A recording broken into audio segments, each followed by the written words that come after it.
নমস্কার বন্ধুরা, আমি নিশা রাই।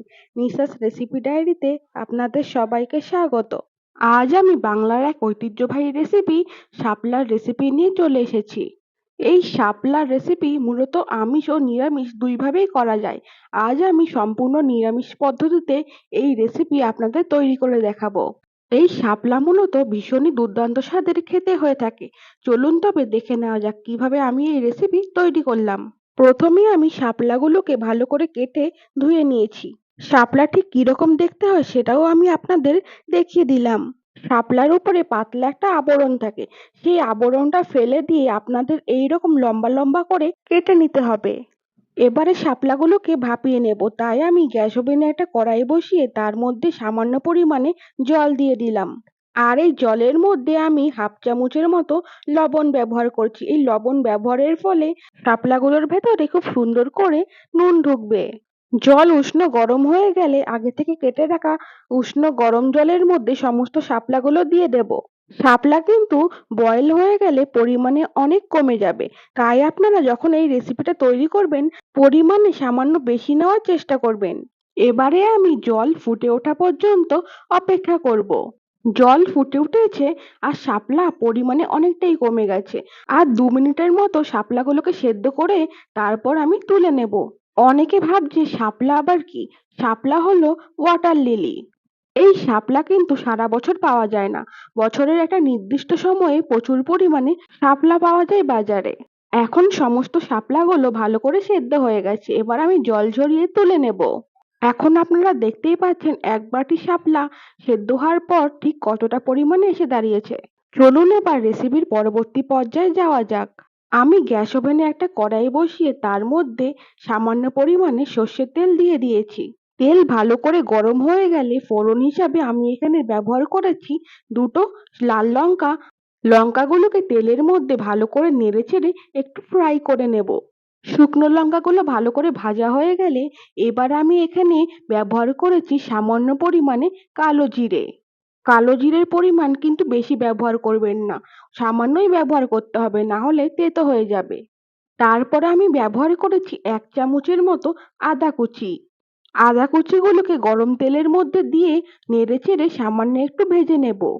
এবারে আগে থেকে যে শাপলা সেদ্ধ করে রেখেছিলাম সেই শাপলাগুলো এখন দিয়ে দেব।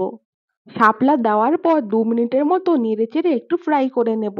আগের থেকেই যেহেতু শাপলা সেদ্ধ করা, তাই খুব বেশি সময় ধরে ফ্রাই করার প্রয়োজন নেই। আর এই শাপলা রান্না করার জন্য খুব বেশি সময়ের প্রয়োজন হয় না। খুব অল্প উপকরণেই এই শাপলা রান্না করা সম্ভব।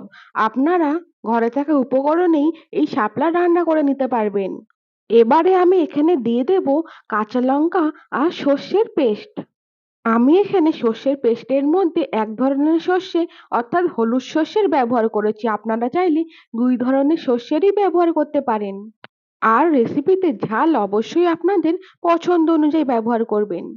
এই শাপলার রেসিপি খেতে কিন্তু ভীষণই ভালো লাগে।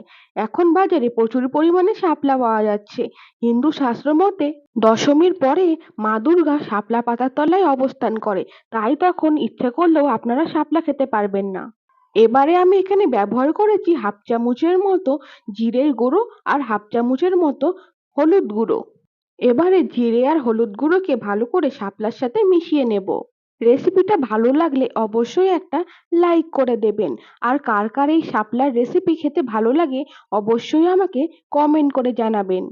বাড়িতে বয়স্ক দিদা ঠাকুমারা কিন্তু এই শাপলার রেসিপি খেতে ভীষণই পছন্দ করে। এখন সময়ের অভাবে সেই রকম ভাবে ইচ্ছে থাকা সত্ত্বেও শাপলা রান্না করে খাওয়া সম্ভব হয়ে উঠছে না। যেহেতু সম্পূর্ণ নিরামিষ পদ্ধতিতে আজ আমি এই রেসিপি তৈরি করেছি, তাই আপনারা যে কোনো নিরামিষ দিনে এই রেসিপি রান্না করে খেতে পারবেন। সবশেষে আমি সামান্য পরিমাণে নারকেল কোড়া ব্যবহার করেছি। এই নারকেল কোড়ার ব্যবহারের কারণে এই রেসিপির স্বাদ আরো বেড়ে যাবে। নারকেল কোড়া দিয়ে ভালো করে সমস্ত কিছুর সাথে মিশিয়ে নেব।